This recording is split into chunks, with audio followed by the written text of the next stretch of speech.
가해 학생 입장에서는 행정 심판을 청구할 수도 있고요. 보조 참가 신청서를 제출하지 않는다면은 피해 학생 입장에서는 이 심판이나 행정 소송이 어떻게 흘러가는지 알 수가 없어요. 피해 학생 입장에서는 가만히 있지 말라는 겁니다. 변호사님, 네? 학폭위가 끝나면 예. 그 사건도 아예 끝이 나나요? 이제 학교폭력심의위원회에서 뭔가 결정이 나면 거기서 끝나냐고요? 당연히 아닙니다. 보통은 거기에 대해서 다투는 방법이 여러 가지가 있어요. 대표적으로 행정심판이 있을 거고요. 그 다음에 이제 행정소송이 있죠. 그러면은 한 가지 예를 들어볼까요? 어떤 학교폭력 사안이 있어서 가해 학생이 출석 정지 처분을 받았다고 한번 생각을 해봅시다. 가해 학생 입장에서는 다행이다, 잘 됐다, 잘 나왔다라고 생각할 수도 있겠지만 대부분의 경우에 처분이 조금 높다라는 생각을 할 수 있을 겁니다. 그러면은 이런 경우에 가해 학생 입장에서는 행정 심판을 청구할 수도 있고요. 곧바로 행정 소송을 청구할 수도 있습니다. 이때 헷갈리시는 게 행정 심판을 했다가 행정 소송을 해야 된다라고 착각하시는 분들이 있는데 그렇지는 않습니다. 행정 소송으로 바로 가셔도 그 절차상의 흠결이 있는 것들은 아닙니다. 그러면 이제 여기서 문제가 되는 것들이 누구를 상대로 그 가해 학생은 다투게 되느냐? 가해 학생은 피해 학생을 상대로 다투게 될까요? 그렇지는 않거든요. 행정심판과 행정소송의 상대방은 교육지원청입니다. 교육지원청의 교육장이겠죠. 그 처분을 내린 명의자가 될 거니까. 그러면은 여기서 이제 피해 학생 입장에서는 그 절차에서는 좀 소외되는 입장이 되겠죠. 지금 이 가해 학생에 대한 처분 내용이 확정이 된 것도 아니고요. 그쪽에서는 이제 행정심판이나 행정소송으로 다투는 과정 중에 있기 때문에 피해 학생은 중간에서 약간 붕 뜬 입장이에요. 그 소송이나 심판의 직접적인 당사자도 아니기 때문에. 그러면은 그냥 가만히 있으면 되냐? 오늘의 주제는 이겁니다. 피해 학생 입장에서는 가만히 있지 말라는 겁니다. 만약 가해 학생 쪽에서 행정심판이나 행정소송을 하게 된다면은 아마 문서 하나를 받으시게 될 거예요. 보조 참가를 할 거냐 말 거냐. 여기서 말하는 이 보조 참가라는 게 바로 앞서 말한 행정심판이나 행정소송에 대한 것들이거든요. 그래서 보조 참가를 하지 않는다. 이거는 서면으로 제출을 해야 되는 겁니다. 보조 참가 신청서를 제출하지 않는다면은 피해 학생 입장에서는 이 심판이나 행정소송이 어떻게 흘러가는지 알 수가 없어요. 쉽게 말하면은 가해 학생 입장에서는 이 처분에 대해서 다투려면 온갖 서류나 주장들을 다 해야겠죠.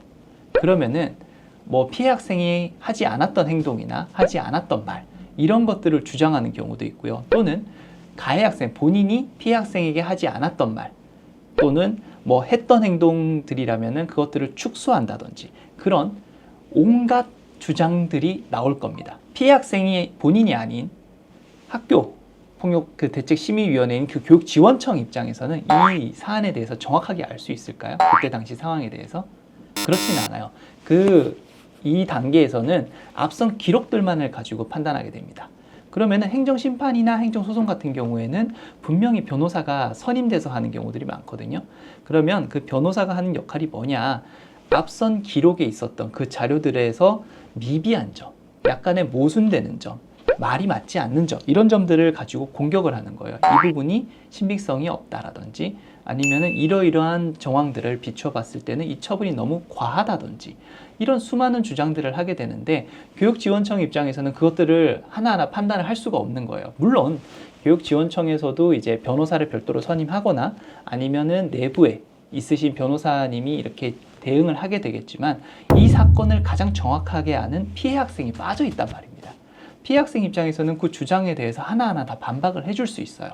이 부분에 대해서는 잘못되었다. 이 부분은 과장되었다. 이 부분은 축소되었다.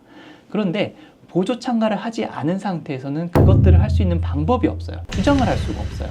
그렇기 때문에 요즘 안 그래도 학교폭력 부분에 대해서 처분이 나오고 나면은 행정심판이나 행정소송 많이 가거든요. 따라서 본인이 피해 학생으로서 어떤 처분이 상대방에게 나왔고 보조 참가를 하실 거냐 이런 내용들의 서면을 받게 된다면 제 개인적으로는 웬만하면은 보조 참가 신청서를 내시고 상대방이 내는 서류를 한번 받아보십시오. 그리고 거기에서 그 상대방이 잘못 주장하는 부분, 과장되게 주장하는 부분 그런 부분들을 하나하나 캐치하셔가지고 반박을 해보시기 바랍니다. 그래야 앞선 처분이 뒤바뀌지가 않아요. 이 부분 되게 중요하거든요. 어떤 경우 보면은 당연히 뭐 앞선 처분이 나왔으니 변경되지 않겠지 하다가 학교 폭력이 아니라는 처분이 나오는 경우도 상당히 많거든요. 취소돼 버려요, 앞에 게. 따라서 이런 것들을 사전에 방지하실 거면은 이 보조 참가 신청이라는 것들을 꼭 한번 해보시고 본인이 입은 피해에 대해서 행정심판이든 행정소송이든 적극적으로 소명을 한번 해보시기 바랍니다. 그래서 오늘은 이 보조 참가에 대해서 조금 생소하죠. 당사자가 아닌 사람들이 일단 법률상 이해관계를 가지는 경우에 하는 게 보통 보조 참가인데요. 그래서 이 제도는 꼭 알고 계시고요. 피해 학생으로서 만약 이 부분에 대해서 상대방의 행정심판이나 소송이 들어왔다면은 꼭 이용을 하셔서 본인의 권익을 지키시길 바랍니다. 이상 이원우 변호사였습니다. 감사합니다.